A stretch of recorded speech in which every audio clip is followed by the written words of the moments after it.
was another quiet night at the office. No phone calls, no messages, nothing but junk mail and overdue bills to keep me company.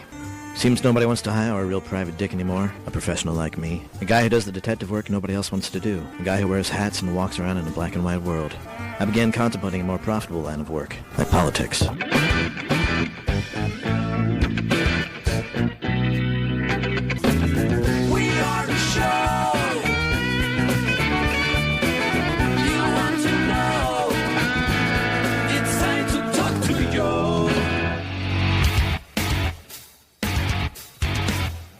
All right, folks, good afternoon and welcome to the Wednesday edition of the Joe Mangiacotti Show here on AM 830 WCRN. I'm Joe Mangiacotti, and for the next hour, you can join the conversation at 508-871-7000. That's 508-871-7000. You'll get into the studio for two-way talk and conversation, and we do have our text line up and running at 617-297-8388. 617-297-8388. And don't forget, the station does stream 24/7 on the TuneIn app like thousands of other radio stations do. So that means you can take us anywhere on your device. It's a great feature, and I love it.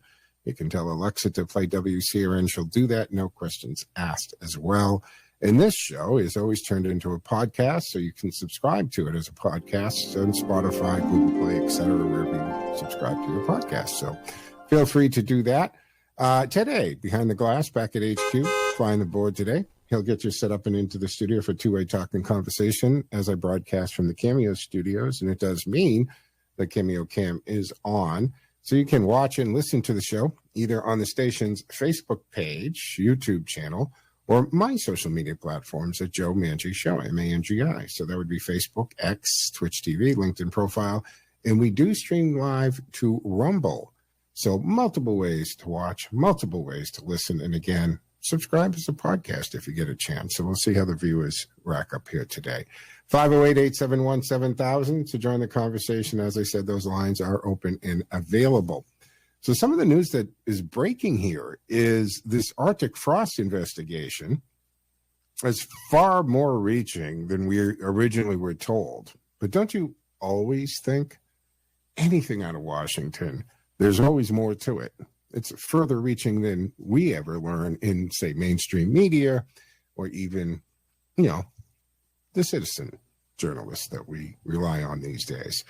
But documents released by the House Judiciary Committee yesterday show that the FBI's Arctic frost probe initiated under Christopher Wray when he led the Bureau and later transferred to Special Counsel Jack Smith. I think Jack Smith is probably in a lot more trouble than he thinks he is, or maybe he's acutely aware of how much trouble he's probably in. But Jack Smith potentially targeted more than 150 Republican officials, allies, and organizations. That's a lot less. We were talking, 15, 16 or something like that when this was first coming out. 150 officials, no, just not members of Congress, which is pretty bad, but individuals associated with Republican elected officials, the president, and then the organizations like Turning Point. The records indicate that the investigation spanned multiple regional field offices, included subpoenas and device search warrants. So if they do get a search warrant for a device, for those that might not realize the implication of that, once you've got the search warrant, meaning you're federal investigative agency or arm of one of these things, you can tap the phone. And I mean by tap the phone is you can monitor the GPS location at all times, monitor the in and outcoming who you're calling or who's calling you, duration of the call. They can even go to figure out where the phone call that you were on is located based on that number and its GPS tracking. All the texts and so forth. So there's a massive amount of data that can be pulled from a search warrant on a device. And they also obtained phone metadata from 8 Republican senators and 1 House member. Now, committee Republicans allege the probe may have been politically motivated and are demanding further oversight. Really politically motivated? I think that's a safe bet, isn't it? Since that many people, I mean, if they were involved in a crime, that's a pretty big conspiracy. This is very concerning. I mean, we seem to, we at least I was outraged, talked about it several times. It didn't really seem to go anywhere. The fact that Donald Trump's campaign was spied on by the Obama administration. Or do we forget all that? And do we forget that they continued to do it even when he became president-elect? Then they continued to monitor the CPU of the White House when he became president. And Barack Obama's hands aren't clean in all this stuff. Now, this probe appears to extend beyond traditional criminal investigation to clearly politically sensitive targets. And of course, it blows any kind of appearance of law enforcement neutrality out of the water, doesn't it? And it's funny because we're hearing all this stuff about no kings and the abuse of power, the FBI. Now, right now, everything that I've seen the DOJ or the FBI do, meaning arrests and investigations they're talking about, are all based on crimes committed or the evidence of a crime that was committed. And the due process is happening. And we'll get to like the Letitia James stuff in a minute. Which, if the crime wasn't committed, there's nothing to investigate. But what we saw as I just said, let's go back to her, Letitia James, who actually ran on the platform of harassing a political figure, Donald Trump, and a former president too, and prosecuting him or whatever it takes. A clear situation of show me the man, I'll show you the crime type of thing. Bragging that she fantasized about throwing the chains on the Trump Tower building, how much she was going to harass. That is not justice. That is political motivated. And they didn't hide it. That was the confidence. And I think that this confidence is starting to wane a little bit. But that was the confidence that the Democrats had that the media was going to frame it as normal. Was going to frame it as acceptable behavior. But this is okay because he's so bad, he's Hitler. Right? And we've got that. I mean, if you missed this, you got to go check this out because you got Pritzker, on with, I always forget her name. That's how memorable she is. And, him saying, I never called him Hitler. And she's saying, no, I don't think anyone's ever called him Hitler. Then, I mean, for crying out loud, guys, we have ChatGPT and Grok and the internet. I could, the next 15 minutes, I could play audio of Democrats referring to and likening anything that Trump did to Hitler and Nazis and Gestapo. That's how you pronounce it, Tim Waltz, by the way. So it's just, talk about gaslighting on a level we've never seen before. And obtaining metadata from sitting members of Congress absolutely crosses the separation of powers and oversight concerns, especially in this case where they are, in fact, politically motivated. So let's look from the constitutional perspective. The rule of law demands government action be viewed as impartial. And stop chuckling, I know. This suggests potential erosion of that norm, doesn't it not? If federal investigative agencies are targeting political opponents rather than enforcing laws equally, it's absolutely a misuse of power. And I know that we have a lot on the left saying, let's move forward. Let's forget the past and leave the past in the past. Even fairly reasonable, intelligent Democrats like on the five. What's the guy on the five? Why am I drawing a brain cloud here? Harold Ford Jr. Thank you, in my head here. I mean, Harold Ford Jr., of course, he's on the five, right? So he's got a, he's kind of 4 against 1 usually. And he's always saying that, right? Well, I just want to move forward and forget that all this political targeting and crimes that were committed, we don't forget. First of all, we should not be forgetting any crimes. We saw the games that were played protecting Hunter Biden during Joe Biden's administration. And boy, there's a lot of problem there with the pen, right? We'll talk about that hopefully this hour too. What's your thoughts on that?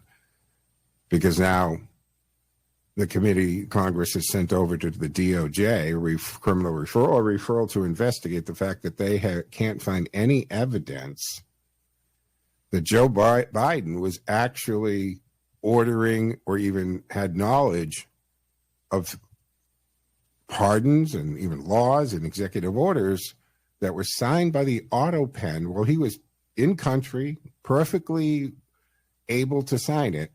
But their transcripts in their interviews have found that nobody can put him in that chain of command or put him in the room, in the food chain, if you will, of getting to that being signed, which means somebody else was deciding to use the auto pen. But I'm digressing into this, so we'll talk about that, though. We'll get into that. So there's nothing there, but we'll talk about that because that's pretty bad. So if federal investigators are targeting political opponents, that's a misuse of power. And the investigation is touching on free speech and free association risks. So conservative organizations and individuals may face chilling effects if they believe the government is watching. And before Charlie Kirk's assassination, you can see him on these, he constantly was on something. He was always on somebody's podcast, right? He was always on something. And he was talking about being looked at. He had a lot of concerns there. So this information on the Arctic frost, very interesting and very concerning, folks. But we're coming up to the first break here for the Wednesday edition of the Joe Mangiacotti Show at AM 830 WCRN. Want to remind you, folks, you can join the conversation because we have lines open and available at 508-871-7000. That's 508-871-7000. The text line is also running at 617-297-8388. 617-297-8388. And don't forget, we are streaming, and I'm streaming on all my social media platforms, video and audio, at Joe Mangi Show. That's Joe Mangi. We'll be back in two, folks. Stick with us.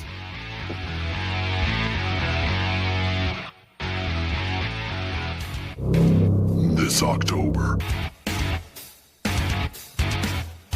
All right, folks, welcome back here to the second segment of the Wednesday edition of the Joe Mangiacotti Show at AM 830 WCRN. And, of course, you can join the conversation for the time that we have remaining at 508-871-7000. That's 508-871-7000. Hey, don't forget our text line at 617-297-8388. Any messages there? Oh, I'm reminded I did get that text. I read it yesterday.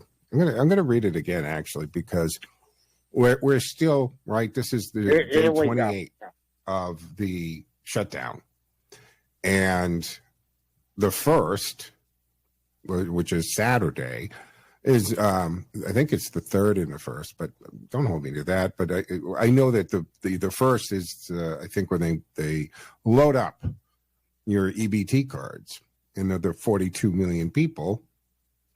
And that's, again, a lot of times stuff backfires, right, for the Democrats.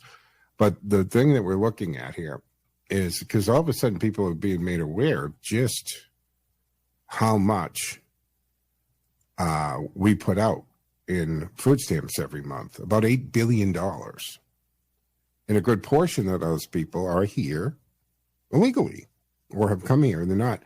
So that raises a lot of questions. But the point here is, and we're going to go to the phones in a second, but I'm going to read this because I got this is from the Department of Transitional Assistance in Massachusetts, that they text this out yesterday to everybody who receives food stamps or the EBT card thing that they have, the SNAP program. And this is verbatim. I'm going to read this text that's forwarded to the text line here, but Now, this is the state sending this out, clearly making the assumption that the people on food stamps would be Democratic or leftist. You make the decision. You tell me what you think. Verbatim from the text, President Trump is currently choosing to not issue November SNAP benefits that help you and many families put food on the table. You also may have your benefits further cut starting in November because of changes congressional Republicans and President Trump enacted in the One Big Beautiful Bill. Learn more and check back for updates. And then it gives a link at mass.gov /DTA. That came from the state. You tell me, was that partisan? Was that political?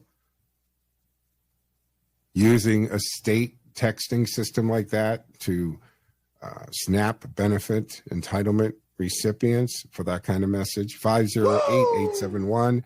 508-871-7000. Let's go to the phones. Hey, Mark's waiting patiently. Hey, Mark, what say you? Do you really think the whole Healy administration would gaslight the public? Is that your insinuation? You've got to be kidding me. Never. Yeah. You like that one, huh? You like that one, huh? I do. Even a peanut gallery could understand that one. Now, you got this thing, the evil empire and the evil orange man. They're going to make everybody starve, and the kids are going to be starving in their cribs, and all hell's going to break loose. It's all BS, and I'll tell you why. Chuck Schumer could end this today before midnight falls if he wanted to, but he don't want to. And you got to ask him yourself, why don't he want to? And then you have the answer to your question. Mm-hmm. Have a good one. All right, Mark, thank you. I appreciate it. That's true. Mark has a great point. Let's talk about that. The government shutdown and the Senate's refusal, Democrat Central. I mean, we are in 28th day of the shutdown. And even if you are a federal employee and you do what everybody should do, by the way, I'm not going to turn this into a financial show, which I've done a zillion of those. I made my bones in talk radio in real estate, financial, mortgages and stuff for years. But I got to tell you that you should all have at least 1 month. Really, you should have 6 months, even more, of living expenses always set aside. So even if you did that and put at least a month aside as a federal employee, at 28 days, you're starting to reach the point where you have to start going into, the monies that aren't meant to be fluid or set aside for it. And that is going to start to be a problem. And there's reports today about the Washington area food banks already running out and so forth. But 508-871-7000 to join the conversation. Tom is waiting patiently. Hey, Tom, what say you? What's going on? Hey, how's it going? Hey, on food stamps, they should be only given to elderly persons or people that are disabled. Most of the food stamps, they're going to Democrat addicts, drug addicts, alcoholics, illegal aliens. How come they're not thinning this out, checking who the hell they're giving? Also, they should demand, like Worcester, they should demand the residency requirement. You got to live in that city for 2 years before you qualify for any housing, any food stamps, any mass health. Some places do that. They will not give you nothing if you're not resident there for so many years. That's like Alaska does that. You can't get benefits. You got to live there for so many years. Mm-hmm. Why don't Worcester do that? Clean this crap out, and you'd have a lot of money. to pay for the food stamps for elderly and disabled. They don't do it. You want to hear something stupid? I'm reading the New York Times, and they're saying, oh, the poor federal workers. I got a couple of buddy mines, federal workers, and they've been furloughed. And I'm saying, are you kidding? They're not making $10 an hour. They're not making $30 an hour. They make minimum $100,000 an hour. Most of these federal workers, they got a house, $100,000 an hour, and they get maybe $100,000 a year. A year, $100,000 a year, not an hour. $100,000, and they have. Listen to this. They got 2 houses. They got one of them's got 2 brand new Jeeps, $50,000 a piece. I said, sell your Jeeps, get a cheap car, and you'll have plenty of money, because they're paid off. Yeah. Yeah. You good sound advice, financial advice. Vehicles, you have one. What? Yeah. That's good. The government's saving a lot of money to keep these employees off the payroll. You're making hundreds of billions of dollars for us taxpayers. Yeah. Good point, Tom. Thank you for the call. I appreciate it. To your point, Tom, and I think I touched on this yesterday or sometime recently, because we've talked and callers have called in to offer some knowledge and experience that they had. But here's the thing. There has been a very long, deep-rooted problem in the EBT card. There's been scandal after scandal out of Massachusetts for years, folks. I don't even have this research, but I can remember the fact. I talked about it the other day when they thought it would be a good idea to mail voter registration forms. And, like 18,000 of the people receiving these every month that got sent back as undeliverable, meaning that the people didn't live at the address that the state had for them, or they weren't legitimate addresses. Whatever the case is, they kind of wanted to brush it under the rug and go, oh, whoops, never mind that.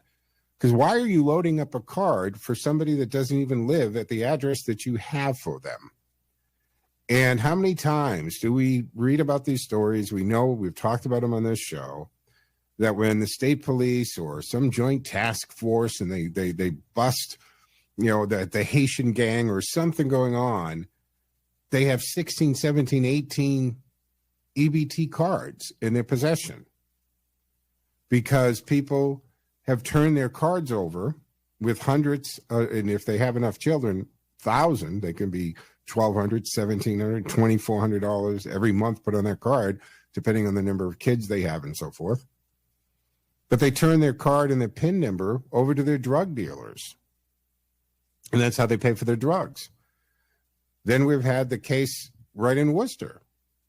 Stores have been busted because they're doing 50 cents on a dollar on the food stamps. You walk in there, the store would put $100 or $200 through the system, as if you bought that much meat, say. They give you 50 cents on the dollar. So they charge the state $200 gets deposited into their bank account. They give you $100. Nobody got any meat. They still have the meat. They get $200 in their account. They pay out $100 in cash.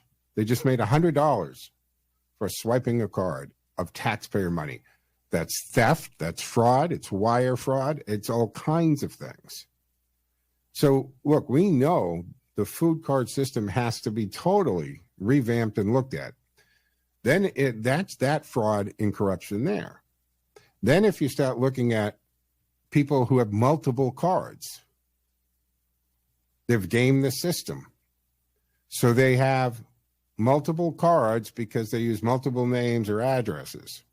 Nobody's investigating this. I'm against the clock, but I got to go way back to 1992 in my state Senate race. And after that, and I lost to Mignani out of Framingham. But the point is, they offered there was a young guy, and they said that was a really good showing. Why didn't you come work for the state? I had no interest in working for the state because I was doing fine in real estate and radio and everything.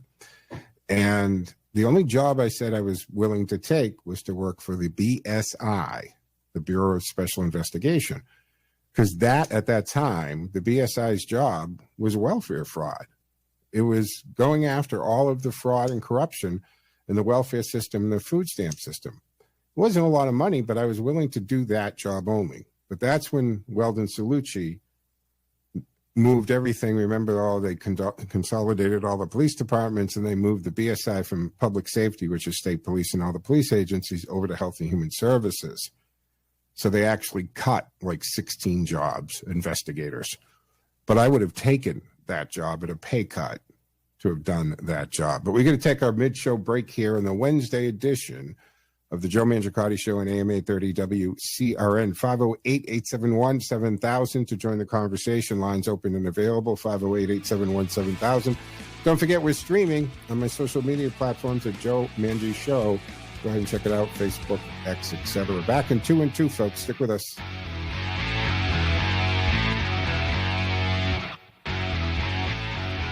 Time now for...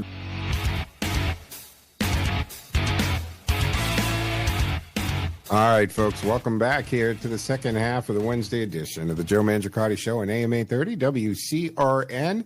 You could join the conversation at 508-871-7000. That's 508-871-7000. Don't forget, we do stream. I'm streaming from the Cameo Cam, so you can watch and listen to the show. And you could do that on my social media platforms, X, Facebook, Twitch TV, LinkedIn profile, the station's Facebook page, and YouTube channel. So just again, we're in the 28th day of the shutdown. Senate Democrats, they blocked this clean CR 13 times. And all this would do, it wouldn't add anything or take it. It would just say, we get to function until November 21st. So it would give us, another month to negotiate and do whatever. But then people are going to get paid.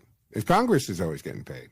I think whenever we have a government shutdown, the congressional pay should be absolutely included with the air traffic controllers and the ICE agents and FBI agents and everybody else who's going to work without a paycheck. It's accumulating, but you know what I mean. They don't have the cash flow. And this SNAP program thing, I think, is a big triggering crisis point, right? 42 million Americans. And yes, there is tons of fraud and grift in that. There are people that probably shouldn't be getting food stamps on there. And John Thune, he's the Senate Majority Leader, he's saying, look, we'll negotiate, not with a gun to our heads. Meantime, you got the Democrats who are saying, I know this is hurtful, I know this is painful, and I know this is very hard for a lot of federal employees, but it's the only leverage we have. And our political victory is more important than them. But then we just had about 300 different unions and stakeholders and organizations who have publicly urged the passage of the Clean CR, continuing resolution, to reopen the government, saying, hey, Democrats blocking it are out of step with public and business interests.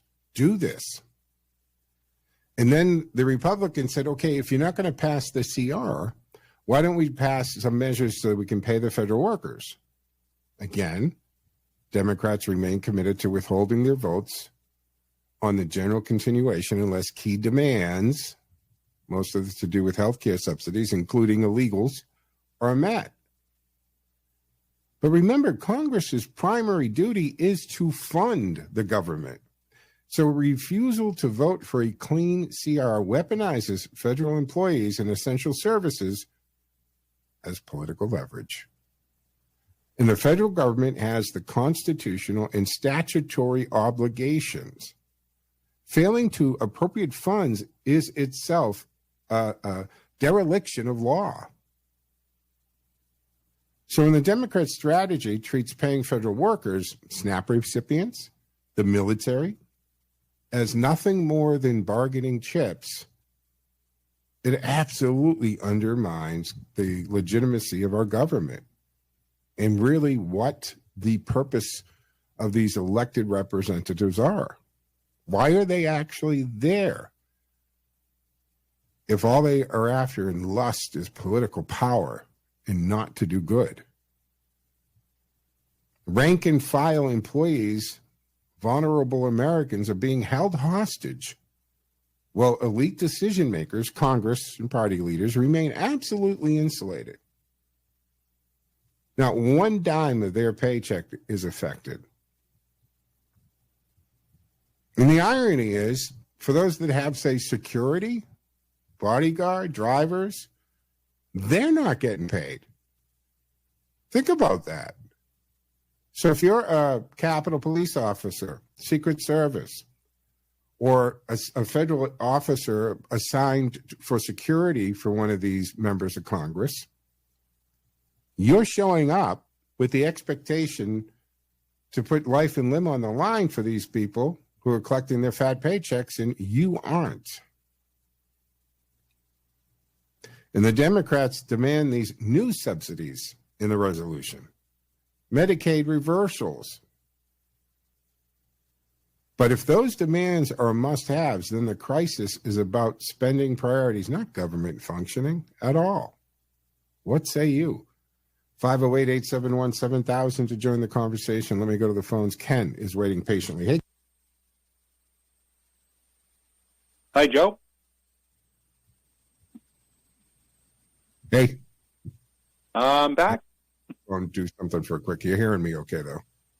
I'm hearing you now. I wasn't for a while. All right. What say you?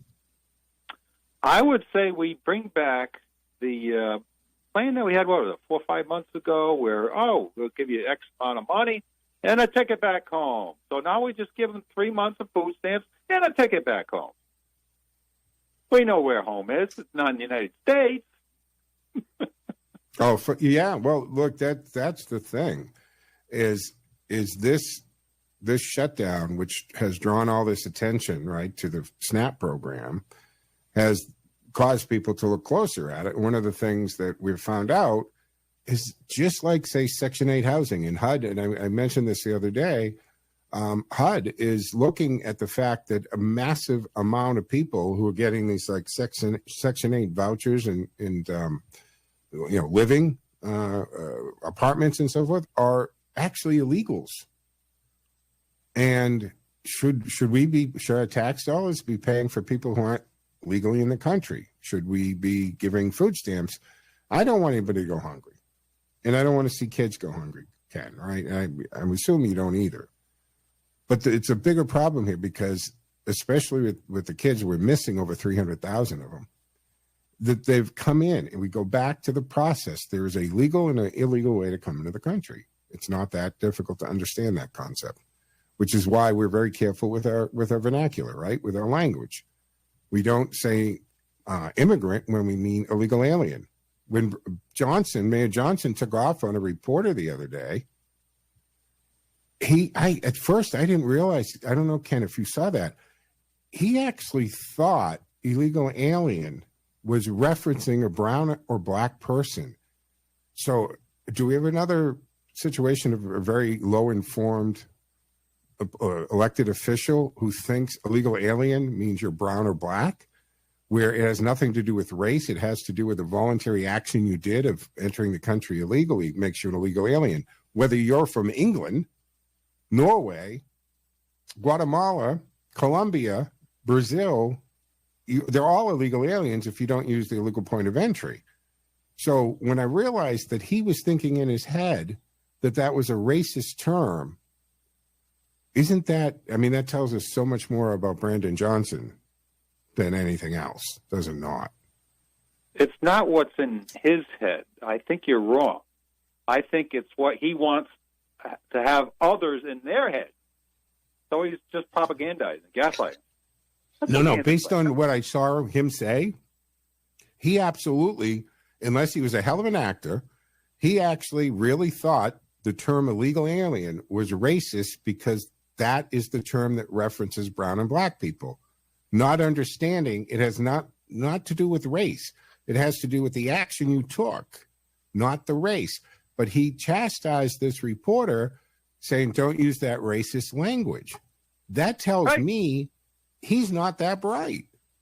Oh, no. He thinks we're not that bright. And the reporters You think he's that good of an actor in BS? Oh, no, it's not a matter of good an actor. No. They have a Marxist mindset, and they're trying to force it down as many brains as possible. They have to keep saying the Marxist mindset claptrap, and you're supposed to accept it.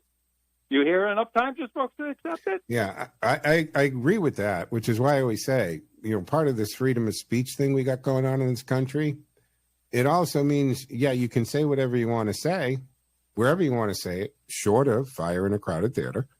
But it also means you can't be forced to say things. You can't be forced. We shouldn't be forced to use terms that are not accurate or that we don't want to.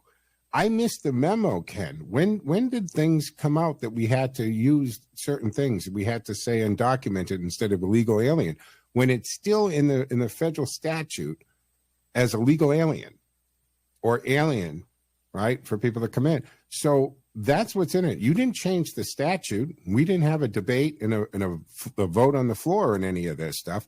You're just projecting very Orwellian that we have to start using verbiage that you want us to use. And that's one of the arguments with the transgender issue is you can identify however you want, but when you start telling other people that they have to accept this and call a biological male a female, and you're forced to do it, that's where people have a problem. And the same thing here. Look, freedom of speech means we don't have to be forced to buy their Orwellian changing of our vocabulary. But, Joe, anybody under the age of 30 years old that's been in college has been faced with what you're describing. Either say what I want to hear or write it down. You fail the class. Yeah. That's the reality of today. So what do we have to start doing? Deconstructing the mess that they've been creating in the 21st century. Yes. Which is interesting because we've seen colleges that aren't the mainstream Ivy League colleges having this big uptick in application and enrollment.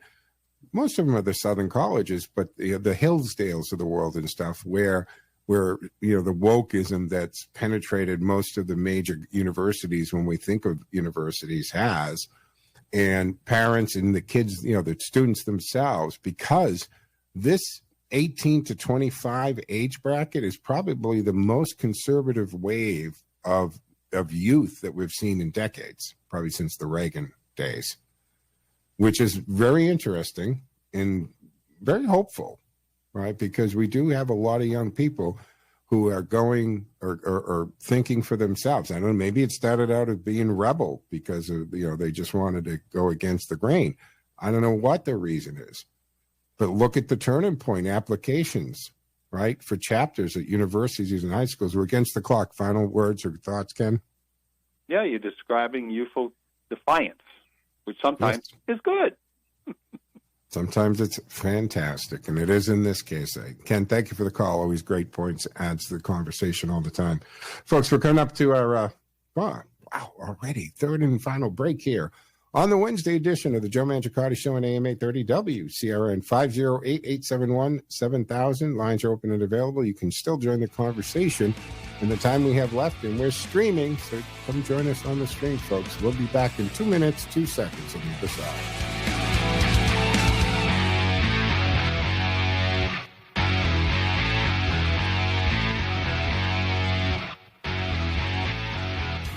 Are you looking?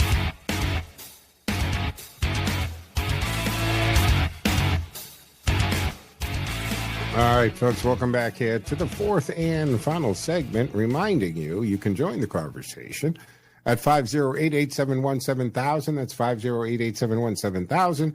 And, of course, our text line is up and running at 617-297-8388. And we do stream. I'm streaming from the Cameo Studios. The Cameo cam's on. So you can go to Facebook, X, Rumble, many places, right? The station's Facebook page for that matter. And check it out, 508-871-7000. So anyway, this whole thing, I mean, we don't have the time. This is only an hour show. I do weekdays at 1.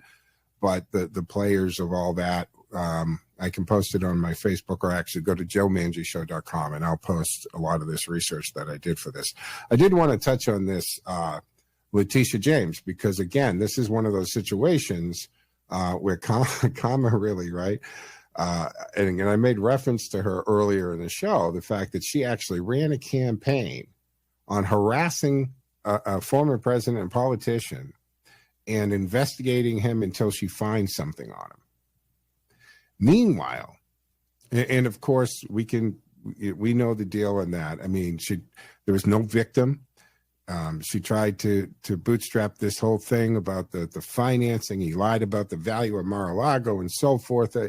It was a joke, and we know it was all politically motivated.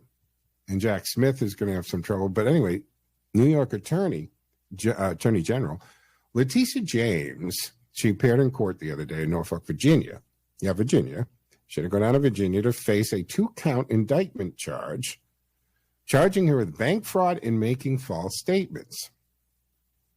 Now, I saw some left-wing, I don't know if it was CNN or MSN Now, somebody on the talking head saying, well, this, she did this, but everybody does it. Everybody commits mortgage fraud. This is something that all of us do. Which, if I was the FBI, I would say, let's bookmark that and go back and let's check that out. Because no, it's not an acceptable thing. It's still against the law. I was a mortgage broker. I originated mortgages for years. And you can't lie on this stuff.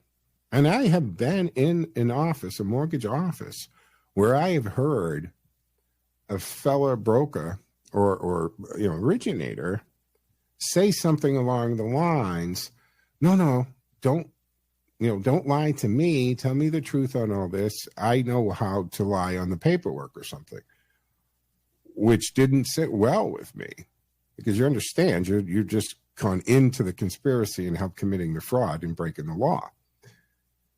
And you can't. You're attesting to the stuff you put on a 1033 mortgage application. You sign that under the pains and penalty of perjury. And you're attesting that this is the facts and this is truthful. And if you lie on them and you make false statements, that is a bank fraud, that is making false statements, and there's a bunch of other charges that can get into this. So she lied on the documentation for a 2020 home purchase.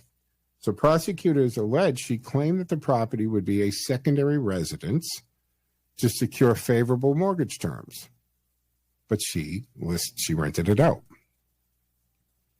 So James pleaded not guilty and is preparing pretrial motions challenging, among other things, the legitimacy of the U.S. attorney who brought the charges. So go after the person bringing the charges. No, don't defend you, right? It's when you have the facts, you pound the facts. When you don't have the facts on your side, you pound the table. But all that the prosecution has to prove is that she said one thing on the application for favorable terms and then did something else. So there's a big difference when it comes to your insurance coverage and your mortgage rates in terms of your mortgage, if it's an owner-occupied property versus a non-owner-occupied or second home. Same thing. But if you're going to rent this out, it's a commercial piece of property. That changes the type of underwriting that's done. It changes the mortgage you get. And it also it very much changes the insurance coverage. For crying out loud, if you actually leave your primary residence for an extended period of time, you're supposed to notify your insurance company, because any property that either is vacant and no one living there has a bigger risk of damage being done. A small leak can grow into a lot of damage. A broken window can result in a lot of damage. See what I'm saying? So you're even supposed to do that. But if you're renting this out and you're not in control of that property, obviously there's greater risk to the insurance company, the mortgage company. And the biggest reason the mortgage company treats it differently is people are more willing to walk away from a mortgage when things go belly up if it's not their primary residence. So now we have a sitting state attorney general facing federal criminal charges. That's kind of rare in our U.S. legal history. And the crux of this is whether she falsely claimed the resident status to gain better loan terms. Why else would you? I mean, if you were going, if it didn't affect the mortgage rate, if it didn't affect the underwriting, and didn't affect the type of insurance you have to carry it, why would you lie on the paperwork? The only reason to misrepresent what you're doing is to gain favorable terms in financing. Now, I know that some people think this is going through the lens of retaliation or politicizing the DOJ. But she did it. So if the crime is actually there, the crime needs to be investigated, and the person attached to it is the person attached to it. We also found out that Schiff has some of these types of irregularities on his loans. And that started to be looked at during the Biden administration, not the Trump administration, by the way, because he's allegedly calling for the mortgage in the Washington area home as a primary residence, but you are a congressman from California where you're, supposedly live. So how can that happen? Now, U.S. Attorney Lindsay Halligan personally presented this case against Letitia James. And it would be unusual for a career prosecutor to pass up a case like this. You wouldn't let somebody lower down an underling handle this type of thing when you're actually indicting and prosecuting a sitting attorney general of a state. So now we have the discovery, the schedule, and claims of extrajudicial statements by prosecutors. They're all under dispute. Its offense is, of course, you challenge everything and make motions to try to suppress anything, get it thrown out, not be able to use it. Obviously, all that's going to go on. But don't forget, there's always the presumption of innocence. They're only at the indictment stage, and none of the allegations have been adjudicated at this point. It's all going to happen. But see, when it comes to the statutory basis for these charges, folks, it would include 18 U.S.C.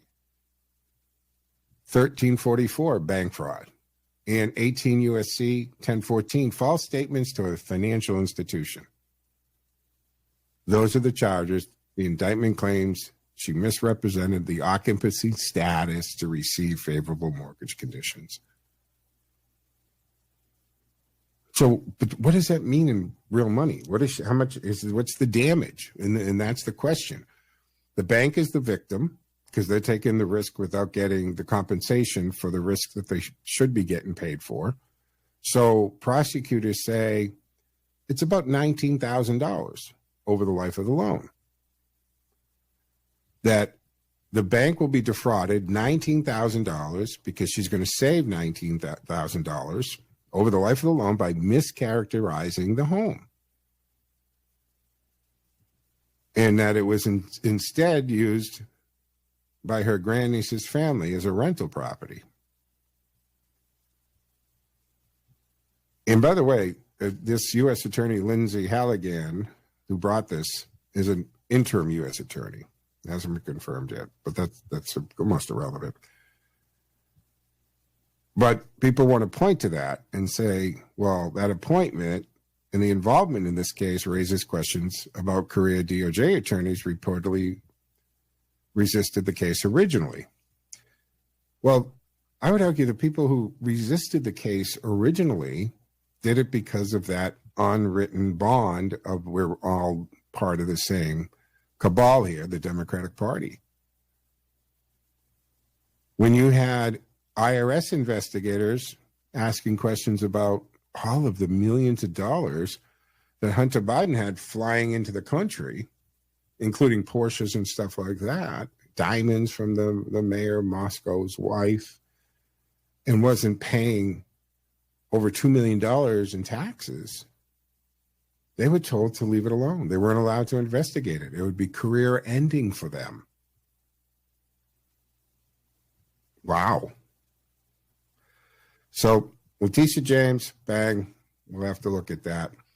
We're against the clock here. The show's about to get to a wrap, but I want to bring up, in case you missed it, Bill Gates this week published a memo in which he really softened the apocalyptic framing of climate change. So in other words, he's flip-flopped on climate change. He still acknowledged serious consequences, especially for poor countries. But he states that climate change, quote, will not lead to humanity's demise, unquote. What happened? Did the science finally sink into this guy? Is he deciding to keep buying up all the farmland and stay with the vaccines? He says we will be able to live and thrive in most places on Earth for the foreseeable future, unquote. He argues that climate community is too focused on near-term emissions targets and temperature metrics, distracting from the broader investments in health, agriculture, economic growth, and adaptation. So reframing the climate change from existential doom to a serious but manageable challenge. What happened, Bill? What happened? All right, folks, it's that time. We're going to wrap up the Wednesday edition of the Joe Mangiacotti Show on AM 830 WCRN. Reminding folks you can always watch and listen to the show on the streaming platforms, Facebook, X, Rumble, LinkedIn profile. And the show is turned into a podcast, so please subscribe at Spotify, Podbean, or wherever you subscribe to your podcast. Joe Mangiacotti Show. That's it for me, folks. Joe out.